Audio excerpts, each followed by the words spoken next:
అధికారం కోల్పోయిన జగన్మోహన్ రెడ్డి ఎక్కడికి వెళ్లినా జంగిల్ రాజ్ ఆటవిక పాలన అంటూ విమర్శించడాన్ని పొన్నూరు ఎమ్మెల్యే ధూళిపాల నరేంద్ర తప్పుపట్టారు.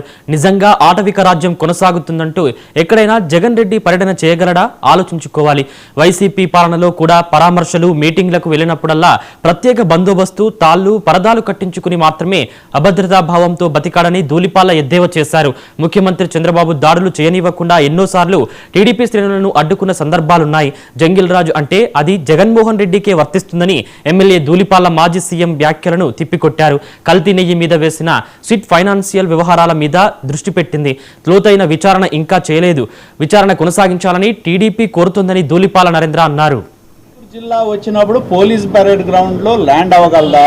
ఎందుకంటే చంద్రబాబు నాయుడు గారు మాచర్ల ప్రాంతంలో తెలుగుదేశం పార్టీ కుటుంబాలు ఊరొదిలి అని తెలిసి ఆ గ్రామానికి వెళ్దామంటే చంద్రబాబు నాయుడు ఇంటికి తాళ్లు కట్టిన పోలీస్ యంత్రాంగం ఆ రోజు. చంద్రబాబు నాయుడు గారి కొంతమంది బీజేపీ నాయకులు ఈ మధ్య కూడా మనం చూసాం, సత్యకుమార్ లాంటి వాటి యొక్క బళ్ల మీద పరామర్శకు వెళ్తే దాడులు జరిగితే ఆ రోజు డీజీపీగా ఉన్న గౌతమ్ సవాంగ్ గారు ఏం చెప్పారో తెలుసా?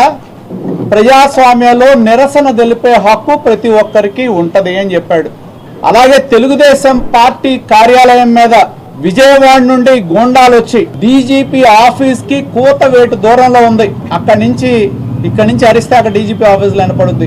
విజయవాడ నుండి గుంటూరు నుంచి గూండాలు వెళ్లి తెలుగుదేశం పార్టీ ఆఫీస్ ని విధ్వంసం చేస్తే ఆనాటి ముఖ్యమంత్రిగా ఉన్న జగన్మోహన్ రెడ్డి ఏం చెప్పాడు? తెలుగుదేశం పార్టీ నాయకులు నా మీద చేసిన ఆ రోజు మా మిత్రుడు పట్టాభి లాంటి వాళ్ళు చేసిన వ్యాఖ్యల పట్ల ఆవేదన చెంది వాళ్ళు పార్టీ ఆఫీస్ మీద దాడికి వెళ్లారని చెప్పి స్వయానా ముఖ్యమంత్రి చెప్పాడు. ఇవాళ చంద్రబాబు గారు ఏం చెప్తున్నాడు?